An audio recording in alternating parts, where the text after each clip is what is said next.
Tesla CEO Elon Musk shook up the stock market this afternoon with a tweet that read, "I'm considering taking Tesla private at $420, funding secured." The stock immediately shot up. NASDAQ temporarily stopped trading. Tesla closed up nearly 11% at just under $380 a share.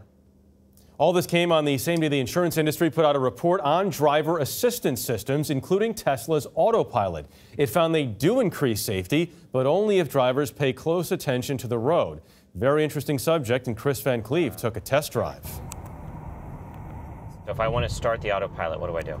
Basically, you want to use the gear lever, just tap that down like you're going to drive again, and then you hear that noise. It's my first time behind the wheel of a Tesla and my first trip with autopilot, the driver assistance technology that has suffered a series of high-profile accidents, including this fatal crash outside San Francisco in March. It tells me to keep my hands on the wheel. Right, and that's, I think, a message that a lot of people miss, unfortunately. That's Tim Stevens, editor-in-chief of CNET's Roadshow. What is autopilot? Autopilot is basically a suite of driver assistance systems, all based on camera and radar sensors built into the car. Particularly on the highway, it'll stay within its lane, it'll speed up or slow down based on traffic, and make it so that the car kind of takes some of the drudgery out of driving on the highway. Tesla says the amped-up cruise control should only be used on divided highways because it requires clearly marked lanes and does not respond to traffic signals or stop signs. I feel like there's this perception that this is a self-driving car, which it very much is not. That misperception, or what the NTSB called over-reliance on vehicle automation, factored heavily in this crash in Florida in 2016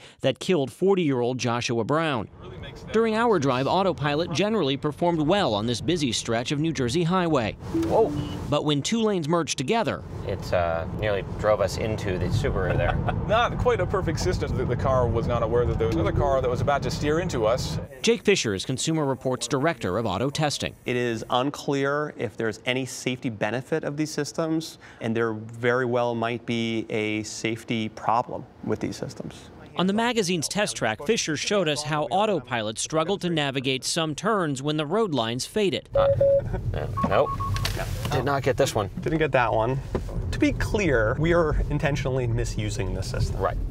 But so are drivers every day. He says autopilot can't monitor where the technology is used or a driver's attention to the road. We're now racing towards the end of the track.